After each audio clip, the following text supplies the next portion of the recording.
পশ্চিমবঙ্গের রাজনীতির ইতিহাসে আজ এক নতুন সূর্যোদয় ঘটল, যা দীর্ঘ কয়েক দশকের চেনা সমীকরণকে তাসের ঘরের মতো গুড়িয়ে দিয়েছে।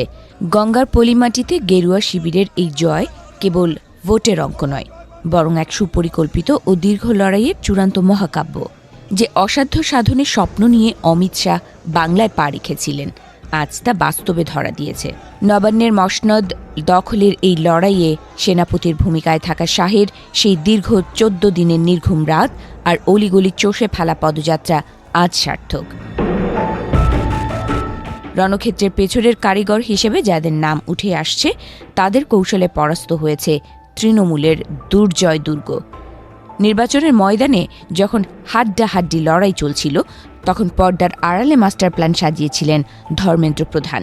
দিল্লির কেন্দ্রীয় নেতৃত্বের সাথে বাংলার মেঠো রাজনীতি সেতু বন্ধন তৈরি করে তিনি নিশ্চিত করেছিলেন যেন দলের প্রতিটি রসদ সঠিক সময় সঠিক জায়গায় পৌঁছায়। সমাজের প্রতিটি স্তরের মানুষের কাছে পৌঁছে যাওয়ার যে নীল নকশা তিনি বুনেছিলেন, তাতেই কুপকাত হয়েছে বিপক্ষ শিবির। সংগঠনের অন্দরে যখন সূক্ষ্ম কারুকার্যের প্রয়োজন ছিল, তখন ত্রাতা হয়ে আবির্ভূত হন ভূপেন্দর যাদব। বিহারের অভিজ্ঞতায় সমৃদ্ধ এই নেতা বুথ স্তরের কর্মীদের এমনভাবে এক সুতোয় গেঁথেছিলেন যে তৃণমূলের দুধে ক্যাডাররাও শেষ রক্ষা করতে পারেনি।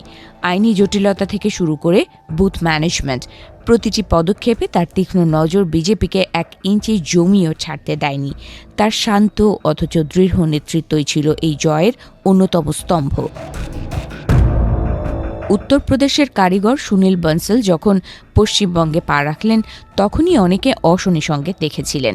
তার তৈরি পান্না প্রমুখ বাহিনী পশ্চিমবঙ্গের প্রতিটি ঘরের দরজায় কড়া নেড়েছে, যা আগে কখনো দেখা যায়নি।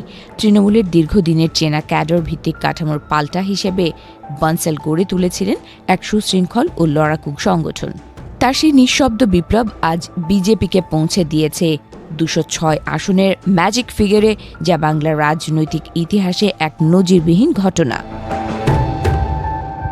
ত্রিপুরার মাটি থেকে বামেদের উপড়ে ফেলার কারিগর বিপ্লব দেবের এই উপস্থিতি এই লড়াইয়ে এক ভিন্ন মাত্রা যোগ করেছিল। পশ্চিমবঙ্গের সংস্কৃতি ও ভাষার সাথে তার নারীর টানকে কাজে লাগিয়ে তিনি সীমান্ত সংলগ্ন জেলাগুলোতে ঝড়ের গতিতে প্রচার চালিয়েছিলেন। বিপ্লব দেবের সেই আগ্রাসী মেজাজ আর কর্মীদের চাঙ্গা করার ক্ষমতা কর্মীদের মনে আত্মবিশ্বাসের স্ফুলিঙ্গ ছড়িয়ে দিয়েছিল। তার রণকৌশলে ভর করেই উত্তরের জেলাগুলোতে ঘাসফুল শিবিরকে এক প্রকার নিশ্চিহ্ন করে দিয়েছে বিজেপি। ডিজিটাল যুদ্ধের ময়দানে অমিত মালব্য ছিলেন এক অপ্রতিরোধ্য যোদ্ধা। সন্দেশখালি থেকে শুরু করে আরজিকর কাণ্ড, প্রতিটি ইস্যুকে তিনি সোশ্যাল মিডিয়ায় এমনভাবে তুলে ধরেছিলেন যে জনমানুষে প্রতিবাদের আগুন জ্বলে উঠেছিল। সরকারের বিরুদ্ধে মানুষের ক্ষোভকে ডিজিটাল প্ল্যাটফর্মে এক সংহত রূপ দিয়ে তিনি বিরোধী শিবিরের সমস্ত প্রচারকে তুড়ি মেরে উড়িয়ে দিয়েছেন।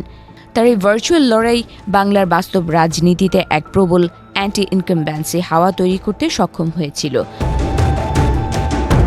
মমতা বন্দ্যোপাধ্যায়ের খাস তালুক বলে পরিচিত ভবানীপুরে যখন শুভেন্দু অধিকারী জয়ের ঝান্ডা ওড়ালেন, তখনই পরিষ্কার হয়ে গিয়েছিল যে এবার পরিবর্তন কেবল স্লোগান নয়, ধ্রুব সত্য।